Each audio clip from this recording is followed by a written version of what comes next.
Saya kira ya seperti yang Anda sebutkan tadi mestinya bukan hanya dalam hitungan jam, harusnya sudah punya backup gitu ya. Segera begitu kayak sistem ketika Mhm. mesti lampu misalnya padam tuh langsung pet, langsung backupnya itu langsung menyala. Ini kan coba bayangkan ini sejak dari Kamis gitu sampai hari ini setidaknya ini sampai Sabtu sore itu juga belum pulih dan yang kemudian jadi ini kan jadi sangat serius ada dampak soal imigrasi dan kemudian kalau imigrasi ini orang kemudian mengkait-kaitkan ini namanya juga netizen kita iseng banget ya apa ada kaitannya dengan karena KPK sekarang nguber lagi Harun Masiku sehingga nanti perlintasan dia tidak bisa terdeteksi. Aneh-aneh juga termasuk tadi itu soal IKN. IKN juga rame nih ketika kemudian websitenya nggak bisa di apa diakses kata orang ya memang percuma juga walaupun bisa diakses nggak tetap nggak ada investor yang masuk gitu. Olok-oloknya seperti itu. Pada akhirnya seluruh sistem birokrasi kita berhenti tiba-tiba, dan nggak ada alasan sebetulnya pemerintah untuk mengatakan ya ini karena ada sistem yang tiba-tiba drop karena kehabisan energi, atau sistem itu betul-betul softwarenya tidak diupdate lagi kan.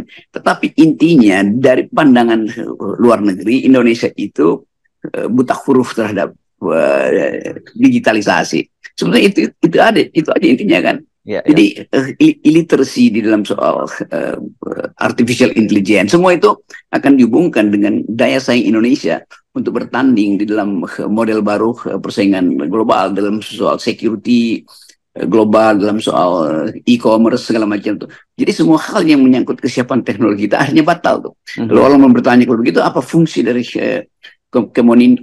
Kemeninfo, apa fungsi dari BRIN, apa Kominfo ya. fungsi dari Hmm. ya apalah itu, pokoknya ada info-infonya belakangnya.